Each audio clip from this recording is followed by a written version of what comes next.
হাজারো ব্যথা বেদনার পরে ফিরে আসনি তুমি আপন ঘরে।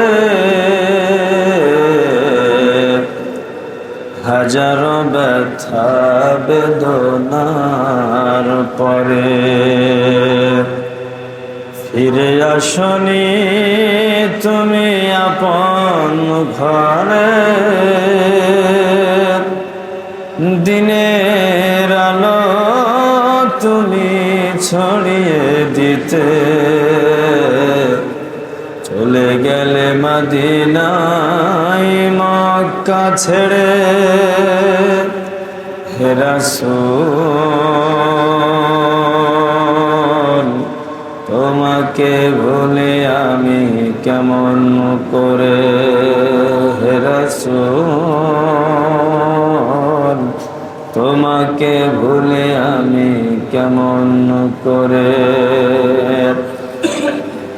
খেয়ে না খেয়ে দিন প্রচারের কাজে নিজেকে দিয়েছ বিলিয়ে।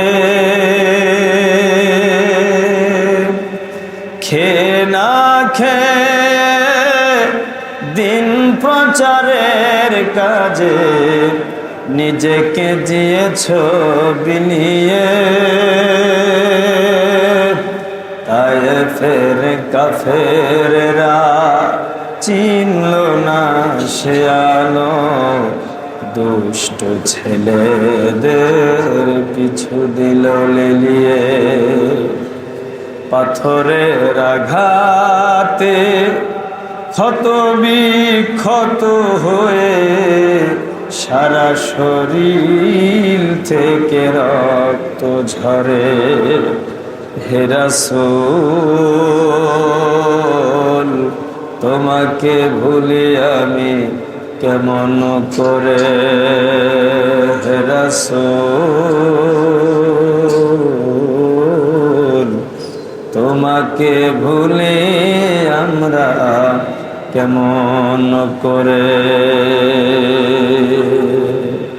আমানতু বিল্লাহ। সমস্ত প্রশংসা সমস্ত তারিফ সে মহান আল্লাহ সুবহানাহু ওয়া তাআলার। যে মহান আল্লাহ রাব্বুল আমিন দুনিয়ার অসংখ্য কাজের মধ্যে আমাদেরকে লিপ্ত না রেখে ফাসাউ ইলা যিকরিল্লাহ আল্লাহর জিকিরের জন্য দৌড়ে আসার জন্য, আল্লাহর ঘরে বসার জন্য আমাদেরকে যে মহান আল্লাহ সুবহানাহু ওয়া তাআলা তৌফিক দান করলেন, এই জন্য আমরা সকলে খুশি হয়ে বলছি আলহামদুলিল্লাহ। হয় নাই? আরো জোরে বলেন আলহামদুলিল্লাহ। অতঃপর মানবতার মুক্তির দূত আখিরের জামানার নবী, বিশ্ব নবী, সাইয়্যিদুল মুরসালিন, খাতামান নবীন, নবীদের সরদার আহমদ মুস্তফা, মোহাম্মদ মুস্তফা, সকলে চিৎকার দিয়ে বলেন সাল্লাল্লাহু আলাইহি ওয়াসাল্লাম। আজকে আমার আলোচনার বিষয় হলো ঈমানদারদের পরীক্ষা। ঈমানদারদের পরীক্ষা বিষয়টা কেমন? দুনিয়াতে কেউ যদি বলে যে আমি হলো ঈমানদার, আমি হলো কি ঈমানদার বলে কেউ যদি কোনো মানুষ যদি নিজেকে আখ্যায়িত করে যে আমি ঈমানদার, তাহলে ওই ব্যক্তির উপরে পরীক্ষা আসবে। কি আসবে? জোরে বলেন কি আসবে? পরীক্ষা আসবে। এই পরীক্ষাগুলো কিসের উপরে আসবে, কি বিষয়ে আসবে? আসুন কাম টু দ্য পয়েন্ট। তার আগে আমি আপনাদেরকে বলতে চাই, সেটি হলো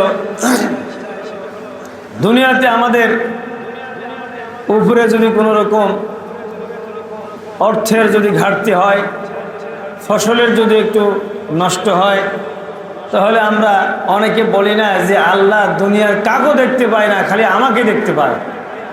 এরকম বলে না মানুষ? যদি একটু অসুখের জন্য টাকা ফুরায়, কিংবা বাচ্চার পেট খারাপ, স্ত্রী হচ্ছে সমস্যা, এই বিষয়গুলো যদি একটু ঘন ঘন টাকা ফুরায়, তখন আমরা কি বলে থাকি?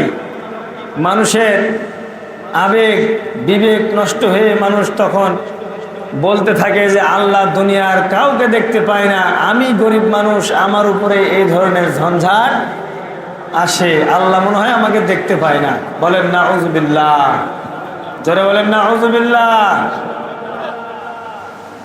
রাসূল পাক সাল্লাল্লাহু আলাইহি সাল্লাম বলেছেন, দুনিয়াতে কোনো মানুষের উপরে যদি কোনো মানুষের উপরে যত বিপদ বেশি আসবে, তাকে বুঝতে হবে আল্লাহ রাব্বুল আমিন তাকে তত বেশি পরীক্ষা করতেছে। বলেন সুবহানাল্লাহ।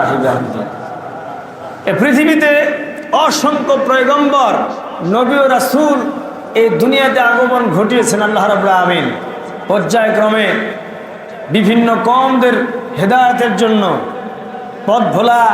পথভ্রষ্ট মানুষদেরকে হেদায়েতের জন্য সঠিক রাস্তায় ইহদিনাস সিরাতাল মুস্তাকিম এই রাস্তার দিকে নিয়ে আসার জন্য আল্লাহ রাব্বুল আমিন যুগে যুগে পয়গম্বর এবং নবী রাসূল প্রেরণ করেছেন। কি করেন নাই?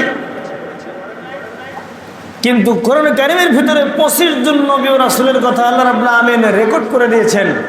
অন্যান্য নবীদের নাম না থাকলেও 25 জন নবীর নাম কোরআনে আছে। বলেন আলহামদুলিল্লাহ। তার ভিতরে হযরত আদম আলাইহিস সালাম থেকে শুরু করে দিয়া আমাদের নবী শেষ নবী মুহাম্মদ রাসূলুল্লাহ সাল্লাল্লাহু আলাইহি সাল্লামের ভিতরে একজন নবীকে সবচেয়ে বেশি পরীক্ষা করা হয়েছে, তার নাম হলো হযরত ইব্রাহিম। জোরে বলেন কি নাম? জোরে বলেন, আরো জোরে বলেন কি নাম? হযরত ইব্রাহিম আলাইহিস সালাম।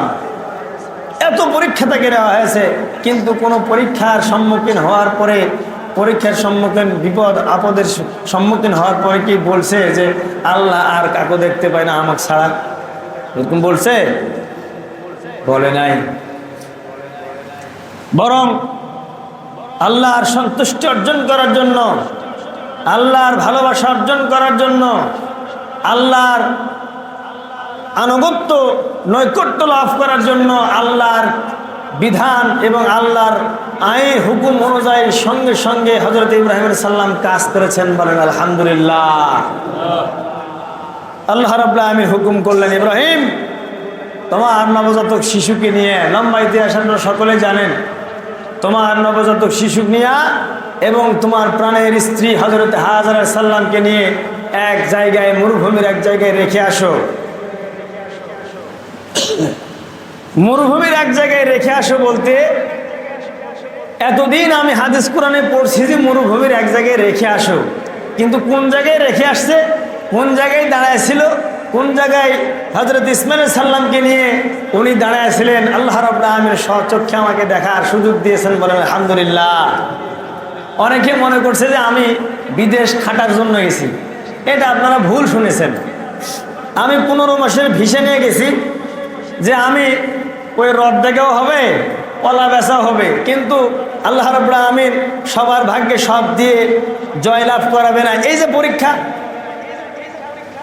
পরীক্ষার সম্মুখীন হলে পারে মানুষ যেন মনে না করে যে আল্লাহ আমার ছাড়া কাউকে দেখতে পায় না, বিপদ শুধু আমাকেই দেয়, এই বিষয়টা বলা যাবে না। বিধায় আল্লাহ রাব্বুল আমিন কিছু আয়াত এবং কোরআনের আয়াত এবং সূরা নাযিল করছেন। বলেন আলহামদুলিল্লাহ। হযরত ইব্রাহিম আলাইহিস সালামকে বললেন, ও ইব্রাহিম, কোনো দিকে তাকানোর সুযোগ নাই, কোনো দিকে নজর দেওয়ার সুযোগ নাই। হযরত ইসমাঈল আলাইহিস সালামকে নিয়ে, তোমার নবজাতক শিশুকে নিয়ে এবং স্ত্রীকে নিয়ে মরুভূমির এক জায়গায় রেখে আসো। আমরা হলে হয়তো জিজ্ঞাসা করতাম, আল্লাহ কেন রেখে আসবো? অপরাধটা কি? আমার বউয়ের সাথে তো কোনো ঝগড়া গন্ডগোল নাই, 86 বছর বয়সে এসে আমি তোমার কাছ থেকে একটা সন্তান লাভ করেছি আল্লাহ, আর এই সন্তানকে সহ প্রাণের স্ত্রীকে আমি মরুভূমির ভিতরে রেখে আসবো, তোমার মতলবটাকে একটু জানতে চাই। কিন্তু আমরা হলে প্রশ্ন করতাম, কিন্তু হযরত ইব্রাহিম আলাইহিস সালাম কোনো প্রশ্ন করলেন না, আল্লাহকে ভেতর জিজ্ঞাসা করলেন না কেন রেখে আসবো, কি জন্য রেখে আসবো। হযরত ইব্রাহিম আলাইহিস সালাম আল্লাহর হুকুম অনুযায়ী নবজাতক শিশু এবং স্ত্রীকে নিকট করলেন এবং বলতে শুরু করলেন। দেখেন ওনারা নবীরা আবার কি ধরনের স্ত্রী পেয়েছে, কি ধরনের স্ত্রী তাদের নসিবে কপালে জুটেছে। হযরত হাজরা আলাইহিস সালামকে যখন বললেন, হাজরা তোমাকে সহ তোমার কলিজার টুকরা সন্তানকে আল্লাহ রাব্বুল আমিন তোমাকে সহ মরুভূমির ভিতরে রেখে আসতে বলছেন। উনি নিজের থেকে বলতেছিলেন তোমার সন্তান আর তোমাকে আমি মরুভূমির ভিতরে রেখে আসব। হযরত হাজরা সাল্লাম জিজ্ঞাসা করলেন, ওগো প্রাণের স্বামী, কেন আপনি আমাদেরকে রেখে আসবেন? আপনার সঙ্গে তো আমার এতদিনের ঘর সংসার, আমি আপনার বাসায় দাসী ছিলাম, আপনার স্ত্রীর সন্তান হয় না বিদায় আপনার স্ত্রী আমাকে আপনার দাসী থেকে আপনার স্ত্রী বানাইছে। এখানে একটা পয়েন্ট আসছে, দেখেন, যারা ডবল বিবাহ করে আগের বইয়ের প্রথম গো কোনোদিনই স্বীকারোক্তি দিতে চায় না। অনেক মানুষ আছে না যে বাচ্চা কাচ্চা হয় না, এটা মেয়ের সমস্যা হোক আর যে সমস্যা হোক, বাচ্চা কাচ্চা হয় না। দীর্ঘদিন ধরে হযরত ইব্রাহিম সাল্লামের যখন বাচ্চা হয়েছিল না, এই হাজরা সাল্লাম কিন্তু তার বাসায় কাজের মহিলা ছিলেন। কি ছিলেন? কাজের দাসী ছিলেন, কাজের মহিলা ছিলেন। কিন্তু তার প্রথম স্ত্রী উনি যখন দেখলেন যে আমার উরসে বা আমার উদরে সন্তান লাভ হয় না, সন্তান জন্মগ্রহণ করে না, তাহলে আমার স্বামীকে অন্য স্তরে একটা বিয়ে দিয়ে দেখি যে তার সন্তান হয় কিনা। এই বলে কিন্তু হযরত হাজরা সাল্লামের সঙ্গে বিবাহ দিয়েছিলেন। প্রথম স্ত্রী নিজে বসে থেকে খুশি মনে বিয়ে দিয়েছেন, কিন্তু আমাদের স্ত্রীরা এটা করবে না। এই জন্য অনেকে সন্তানবিহীনই অনেক পরিবার থেকে যায়, যে প্রথম স্ত্রীর ত্যাগ তিতিক্ষা এবং এ মাইনে নিতে পারবে না বলে এগুলো করতে দেয় না। এখন তো সমাজের ট্রেডিশন, জেনা করতে দিবে কোনো সমস্যা নাই, কিন্তু বিয়ে যদি করে তাহলে আর চরিত্র খারাপ। এই ধরনের বাজে মন্তব্য থেকে আমাদের বের হয়ে আসার দরকার আছে না নাই? আল্লাহর কোরআন বলছে সূরা নিসা 13 নম্বর আয়াত, কোন সন্তান উপযুক্ত ছেলে এবং মেয়ে থাকা অবস্থায় যদি কোনো বাবা এবং উভয়ের ভিতরে, বাবা এবং মায়ের উভয়ের ভিতরে যদি কেউ মারা যায়, তাহলে ওই সন্তানদের দায়িত্ব এবং কর্তব্য হচ্ছে মা এবং বাবাকে যদি তারা বিবাহ সম্মতি দেয়, বিবাহ করার বা ঘর সংসার করার সম্মতি দেয়, ওই ছেলে এবং সন্তানের দায়িত্ব এবং কর্তব্য বাবা কিংবা মাকে বিবাহ দিতে হবে। যদি না দেয় তাহলে কিয়ামতের দিন এই সন্তানগুলো, বাবা যদি কোনো গুনাহ করে, গোপনে কোনো গুনাহ করে যদি, বা মা যদি কোনো গোপনে গুনাহ করে, তাহলে কিয়ামতের দিন এই গুনার পার্সেন্টেজ নিয়ে সন্তানকে জাহান্নামে যেতে হবে। এটা হলো হুকুম কার? জোরে বলেন, হুকুম কার? তাহলে এই বিধানগুলো আমরা মানতে চাই না। কেন মানতে চাই না? মায়ের যদি বিয়ে দেওয়া হয় কিংবা বাবাকে যদি বিয়ে দেওয়া হয়, যেখানে বিয়ে দেওয়া হবে ওই জায়গায় যেই মা আমার আসবে, ছোট মা আসবে, এই মায়ের উদরে সন্তান জন্ম লাভ করবে। সন্তান যদি জন্ম লাভ করে এই সম্পত্তির ভাগ হয়ে যাবে। কি হবে? এই বলে বাবাকে চাপ দেয়, তোমার কি লাজ শরম কিছু নাই? তোমার কি ঘৃণা বলে জিনিস নাই? তোমার কি সম্মান বলে জিনিস নাই? তোমাকে বিয়ে করতে হবে কেন? তোমার লাতিকে বিয়ে দেওয়া লাগবে, বিয়ের উপযুক্ত হয়ে যা, তুমি বিয়ে করার লাফাচ্ছ, এরকম কথা বলে বাধ্যকতা করে ওই বাবাকে কিংবা মাকে যারা আটকায় রাখে, কিয়ামতের দিন অস্বীকার যদি